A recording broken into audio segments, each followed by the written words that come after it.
आप सभी का फिर से स्वागत है हमारे YouTube चैनल वैदिक सौरभ में।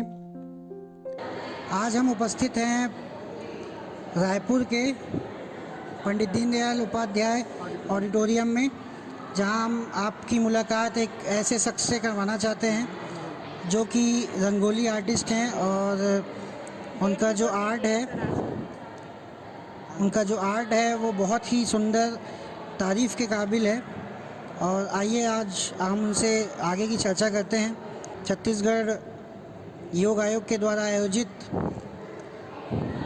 योगासन प्रतियोगिता में हम सब यहाँ उपस्थित हैं और आइए अब बात करते हैं भैया से, जिनका अभी मैं चर्चा कर रहा था।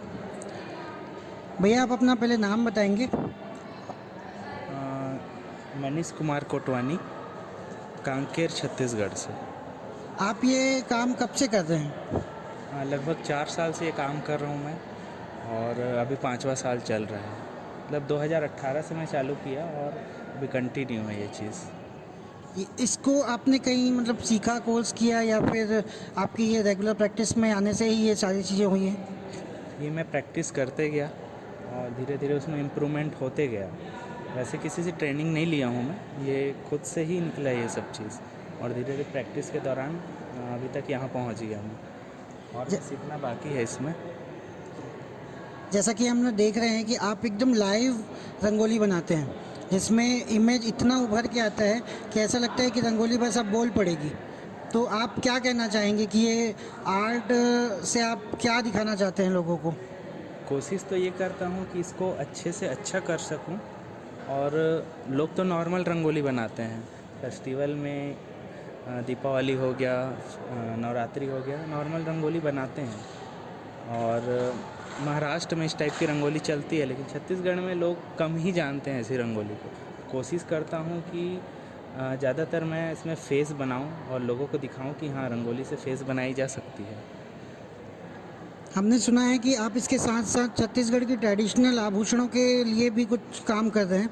क्या हम जान सकते हैं कि आप वो क्या काम कर रहे हैं और उससे छत्तीसगढ़ के इन आभूषणों में क्या फ़ायदा होगा, या उससे हम लोगों का कैसे हम उनसे जुड़े हुए हैं? ऐसा है कि संस्कृति जो है वो चक्रीय क्रम में चलती है, तो उसके हिसाब से अगर देखा जाए तो अभी जो चल रहा है ट्रेड, मतलब छत्तीसगढ़ी जो कल्चर है वो वापस आ रहा है। लोग जो है ज्वेलरी को पहनना पसंद कर रहे हैं, वेशभूषा को पहनना पसंद कर रहे हैं, मतलब उस पर प्राउड फील कर रहे हैं। और इससे पहले की बात की जाए तो लोग छोटे छोटे कपड़े एकदम ज़्यादा पहनते थे, और वो धीरे धीरे अभी फिर से बंद होने लगा है और अपना कल्चर दिख रहा है। तो ये है कि किसी भी जो राज्य है उसकी पहचान जो होती है वो वेशभूषा से होती है। अगर हम वेशभूषा नहीं पहनते तो हमको कोई नहीं जानेगा कि हम किस राज्य के हैं। तो कोशिश यही रहती है कि अगर मैं कहीं जाऊं तो एक ऐसा ऑर्नामेंट पहनूं जो कि हमारे छत्तीसगढ़ को रिप्रेजेंट करे, लोग उसको पूछे और हम बताने में हमको गर्व हो कि हाँ, ये ऑर्नामेंट यहाँ का है, इस फेस्टिवल में पहना जाता है या इस टाइम पे पहना जाता है। तो उससे फिर लोग जान पाते हैं कि हाँ, ये छत्तीसगढ़ का है। जैसा कि हम देख पा रहे हैं, आपने गले में भी कोई आभूषण पहना हुआ है। इसके क्या कहते हैं, इसका नाम क्या है, और इसे किन अवसरों पे पहना जाता है? ऐसे कुछ विशेष इसके समय होता है पहनने का, या इसे सामान्य रूप से कभी भी पहन सकते हैं? इसके बारे में कुछ बताना चाहेंगे? सामान्य रूप से पहनते हैं, लेकिन ये ज़्यादातर महिलाएं पहनती हैं सामान्य रूप से। जब शादी होता है तो महिला और पुरुष दोनों पहनते हैं। उसके पीछे ये है कि सूता को जो है वो नाग और नागिन का जोड़ा माना जाता है। इसका आकार भी आप देख सकते हैं, जैसे ये है, इसका नाम सूता है। हाँ, तो ये आकार जो है इसका नाग की भांति है। तो नाग और नागिन का जोड़ा मानकर जब शादी होती है तो स्त्री और पुरुष दोनों पहनते हैं, लेकिन डेली लाइफ में खाली स्त्री पहनती है, पुरुष नहीं पहनते हैं। और अलग अलग जो आदिवासी समुदाय हैं उसमें अलग अलग मान्यता है। जैसे मुरिया की बात करूँ तो मुरिया ट्राइब्स में होता ये है कि ये जो आभूषण है वो पीढ़ी दर पीढ़ी चलते रहती है। जब कोई सास ख़त्म हो जाती है तो उसका जो आभूषण होता है सूता, वो बहू पहनती है, तो ये पीढ़ी दर पीढ़ी चलते रहता है। मतलब ये कह सकते हैं कि जो आभूषण हैं वो जैसे पीढ़ी दर पीढ़ी हम अपने बच्चों को जो सौंपते हैं, ये उस हिसाब से हम उनको सौंप के आगे जा सकते हैं।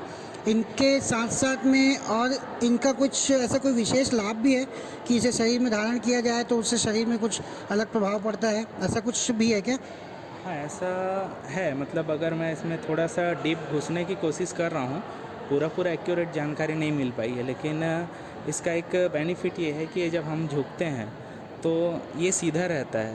मतलब ये यहाँ पे जुड़ा हुआ है, तो ये रोकने का काम करता है। तो ये ज़्यादातर मतलब ऐसा बोला जाए तो एकदम झुकना नहीं होता इससे। मतलब जैसे ये छाती जो है फूला हुआ रहता है ना, तो अगर ये कई लोग उधर जो महिलाएं रहती हैं उनका छाती ज़्यादातर चौड़ा रहता है, इसी कारण से है। तो इसका यही लाभ है। और नहीं पहनेंगे तो फिर किस टाइप का बताऊँ मैं कि हेल्थ डाउन टाइप का दिखता है। मतलब इससे स्वास्थ्य लाभ भी होता है और शरीर की जो बनावट है वो विशेष तौर पे वो एक कसावट भरी शरीर रहती है, जिससे कि वो जो बाकी जो जब मान समझते हैं कि आदिवासी क्षेत्र में ज़्यादातर इनको पहना या इनका उपयोग किया जाता है, तो उन जगहों पे अगर ये पहना जाए तो शरीर के हिसाब से उनका जो शरीर है ज़्यादा मजबूत होता है बाकी हमारे क्षेत्र की महिलाओं के लिए। तो इसे जैसे आपने कहा कि पुरुष भी पहन सकते हैं, लेकिन चूँकि आभूषण है महिलाएँ ज़्यादा प्रेफर करेंगी। तो और कोई आभूषण ऐसा कुछ है जिसके बारे में और आप चर्चा करना चाहें और हमारे व्यूवर्स को कुछ बताना चाहें? आभूषण तो बहुत सारे हैं देखा जाए तो। कोई भी एक विशेष और आभूषण जो हम जानना चाहते हैं कि छत्तीसगढ़ में ऐसे कितने आभूषण हैं, क्योंकि हम भी छत्तीसगढ़ से हैं, लेकिन आपसे मिलने के बाद इन चीज़ों की जानकारी हमें हुई है। अदरवाइज़ अभी तक हम सिर्फ वो एक बिछिया जानते थे जो जनरली पैरों पे पहनी जाती है, जो सामान्य रूप से हर महिला के पैर विवाहित महिला के पैरों में देखी जा सकती है। लेकिन जो आपने ट्रेडिशनल जो आभूषणों के बारे में हमें बताया है, हम एक्चुअली उसके बारे में जानना चाह रहे थे, क्योंकि ये जिज्ञासा एक अच्छी चीज़ है, ताकि ये चीज़ें आप बहुत जो लोगों के लिए कर रहे हैं कि हमारा जो ट्रेडिशन है वो ना छूट जाए, क्योंकि आज के डेट में हम अपने कल्चर को भूलते जा रहे हैं। और आपने उन चीज़ों को बचाने के लिए जो मुहिम चालू की है, इसलिए हम चाहते हैं कि आप एक दो और ऐसे आभूषणों के बारे में बताएं ताकि लोग इसके बारे में जान सकें और वो भी कोशिश करें कि आगे इनको बचाया जा सके। जैसे कि हमने गांव में देखा है कि आज भी वो सिक्के पहने जाते हैं पुराने, और वो भी सास अपनी बहुओं को उसको गिफ्ट करके आगे जो पीढ़ियां हैं वो फॉलो करती हैं। तो ऐसे ही कोई विशेष कोई आभूषण हो तो हमें बताएं। आपने बोला रुपया माला जो सिक्के से बनी होती है। तो जब मुग़ल काल था, तो मुग़ल काल के समय सिक्के चलन में आने लगे। एक मुद्रा के रूप में सिक्कों का इस्तेमाल किया गया सामान को लेने के लिए। तो जब उससे पहले मुद्राएं नहीं थी, है ना, विनिमय का चलता था। तो जब मुद्राएं आई, फिर वो मुद्रा धीरे धीरे बंद होने लगी। जैसे बीच में आया था आपका उर्दू लैंग्वेज में था, तो उसके बाद फिर भारतीय मुद्रा चालू हुआ। तो जब वो बंद होने लगी तो लोग उसको फेंकने की जगह उसका इस्तेमाल करने लगे। आदिवासी जो समुदाय हैं वो उस सिक्के का इस्तेमाल करने लगे। फिर उनके मन में विचार आया कि इसका इस्तेमाल कैसे किया जाए। तब हुआ ये कि उसको एक आभूषण के रूप में धारण करना चालू किया गया। तो वो सिक्के की माला बनती गई एक एक सिक्का से, फिर वो माला बनाते गए, 2 सिक्का हुआ, फिर इस टाइप से सिक्कों की संख्या बढ़ती गई और फिर उसको माला बना के फिर पहना जाने लगा। और विशेषकर इसको स्त्री ही पहनते हैं, पुरुषों के लिए आभूषण नहीं है। कोशिश कर रहा हूँ कि उसमें पता चल पाए कि इस पुरुष भी उसमें पहनते होंगे, तो फिर आगे वो चीज़ मैं बताऊँगा कि पहनते हैं कि नहीं पहनते। आजकल लोग पहनते हैं रुपया माला को, पुरुष भी पहन रहे हैं, स्त्री भी पहन रहे हैं। तो इससे एक चीज़ ये हो रहा है कि कल्चर दिख रहा है। मतलब पुरुष पहन रहे हैं तो अब हर पुरुष पहनना चालू कर रहे हैं। तो ये अच्छी चीज़ है, क्योंकि लोक आभूषण मतलब लोगों को बीच से निकला हुआ आभूषण है वो। तो स्त्री पहन रही है तो पुरुष भी पहन सकते हैं, इसमें कोई अपवाद की बात नहीं है, दोनों पहन सकते हैं इसको। एक अंतिम प्रश्न और था कि जो ये आप रंगोली बना रहे हैं, क्या आप ये ओकेशनली, मतलब आपको जैसे आप कहीं आपसे ये रंगोली हमें बनवानी है तो आप कहाँ तक अपनी सेवाएं दे सकते हैं? जैसे छत्तीसगढ़ राज्य में कहाँ तक आप अपनी सेवाएं दे सकते हैं और इसका क्या आप चार्ज करते हैं, या क्या आपकी मतलब जो सेवा शुल्क है वो क्या रहती है, अगर आप चाहें तो हमें बताएं, ताकि इस वीडियो के माध्यम से हम इसे उन लोगों तक ले जा सकें जहां तक, वैसे तो ये बहुत खूबसूरत है और सभी लोगों को इसके बारे में जानकारी होगी, लेकिन फिर भी हम चाहते हैं कि इसकी ज़्यादा से ज़्यादा, क्योंकि हमारे लिए फ़र्स्ट टाइम था कि हमने ऐसा लाइव परफॉर्मेंस देखा है, और हम ये चाहते हैं कि ये इस सुंदर चित्रण को हम लोगों तक पहुंचाएं। तो आप ये बताइए कि आप इसका कैसे बनाते हैं और इसके क्या चार्ज लेते हैं बनाने का, और अगर आपसे कांटेक्ट किया जाए तो कैसे कांटेक्ट कर सकते हैं, और आप कैसी अपनी सेवाएं देंगे वहां पहुंच के। कांटेक्ट करने का तो माध्यम बहुत सारा हो गया है। सोशल नेटवर्क सबसे बड़ा माध्यम है, तो इंस्टाग्राम, फेसबुक, इससे लोग कनेक्ट हो सकते हैं मेरे से। अगर किन्हीं को बनाना है तो इंस्टाग्राम, फेसबुक पे मेरा नंबर है, तो वहाँ से वो मेरे को कांटेक्ट कर सकते हैं। तो उनको जिस टाइप की रंगोली बनानी होगी मैं उस टाइप का उनको सेवा दे दूँगा। और सब अलग अलग जो रंगोली है उनका अलग अलग चार्ज होता है। तो पोर्ट्रेट रंगोली हो गया, या फिर किसी का लोगो बनाना है, या फिर ट्रेडिशनल रंगोली हो गया, तो सबका अलग अलग चार्ज रहता है।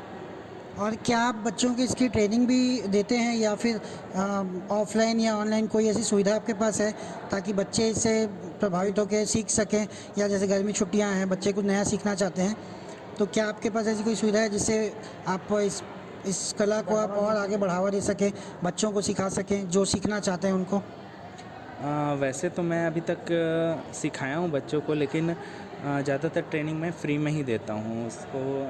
वैसे तो देखा जाए तो पैसे पे मैं नहीं सिखाता, लेकिन अब पैसे की ज़रूरत तो हर किसी को होती है, तो मैं ये चालू करने वाला हूँ। अभी मई से चालू करने वाला हूँ वर्कशॉप। जिनको सीखना है वो सीख सकते हैं, लेकिन मैं कोशिश ये करता हूँ कि ज़्यादातर ऐसे बच्चों को सिखाऊँ जो कॉस्ट नहीं दे सकते, कहीं भी पैसा मतलब पे नहीं कर सकते, उनको सिखाने की कोशिश करता हूँ। अभी हमारा youth hostel association of India है, तो उसके थ्रू हम मई में कैंप लगाने वाले हैं, जिसमें हर टाइप के जो स्किल है उस पर ट्रेनिंग देंगे।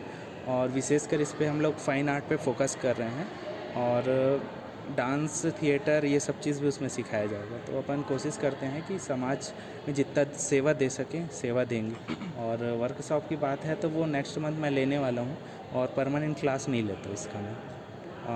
हो सके तो इन फ्यूचर परमानेंट क्लास चालू हो जाएगा, लेकिन अभी चालू नहीं किया हूँ मैं इसको। तो भैया के द्वारा एक हिसाब से अभी तक निःशुल्क सुविधाएं इसकी दी गई है। हमेशा ये कोशिश करते हैं कि लोगों तक निःशुल्क प्रशिक्षण दिया जाए, और आगे चल के इसकी क्लासेस भी चालू हो जाएंगी, तो उस हिसाब से आप इनसे कांटेक्ट कर सकते हैं ताकि आगे चल के रंगोली या फाइन आर्ट की जो कला है वो आप सिखा सकें। आप यहाँ तक इस मतलब इतने परिपूर्ण है अपनी कला में, तो उनको यहाँ तक सम्मान मिला है, उसके बारे में पूछो ना। आपकी कला को देखते हुए भी हम ये जानना चाहेंगे कि आपकी इस कला की तो खूबसूरती है ही इतनी मनमोहक कि बस देखते रहने का जी करता है। तो इसके लिए भी कॉम्पिटिशन्स आपके हुए होंगे, आपने बहुत सारी इनाम भी आपको मिला होगा, तो कहाँ तक आप इसे आप प्रदर्शित कर चुके हैं? किन किन लोगों के सामने आप ये कला का प्रदर्शन आपने किया है? मैं ज़्यादातर डांस टीम लेके गया हूँ बाहर, तो रंगोली का प्रदर्शन ज़्यादा हुआ नहीं है। फिर भी 2 नेशनल हो चुका है, जयपुर, और फिर एक मैं रायपुर में बना चुका हूँ इंटरनेशनल में, और 2 नेशनल में बना चुका हूँ। बाकी वो डेमोस्ट्रेशन बस था, मैं दिखाना चाहता था कि रंगोली होता क्या है। तो वैसे तो डांस टीम ही लेके गया हूँ मैं बाहर, विशेष तौर पे इसको लेके नहीं गया हूँ। चलिए, बहुत बहुत धन्यवाद भैया हमसे बात करने के लिए। इस रंगोली के बारे में जो थीम है उसके बारे में बताते हुए इसकी कुछ जानकारी हमें देना चाहेंगे? सबसे पहले 4 वेद की रचना की गई थी, तो मैंने कोशिश किया कि ऐसा फ़ोटो निकालूं जो योग से रिलेटेड हो और अध्यात्म से रिलेटेड हो, क्योंकि इसलिए मैंने एक ऋषि का फ़ोटो बनाया है, मतलब बना रहा हूँ, जो कि वेद की रचना कर रहे हैं। और साइड पे जो है चारों वेद का मैं फ़ोटो बनाऊँगा, और एक ऋग्वेद खुला हुआ है उसमें, और एक वाक्य है जो कि संस्कृत में है, वो याद नहीं है मेरे को, बाकी वो संस्कृत का वाक्य ऊपर में लिखा रहेगा। तो अध्यात्म और योग ये दोनों को दर्शाया गया यहाँ पे। बहुत बहुत धन्यवाद भैया हमसे बात करने के लिए, हमसे जुड़ने के लिए। हम चाहेंगे कि आपकी कला का प्रदर्शन देश विदेश तक पहुँचे और आशा है आप इसी प्रकार से हमारे साथ फिर जुड़े रहेंगे। इसी बात के साथ में आपका फिर से बहुत बहुत धन्यवाद।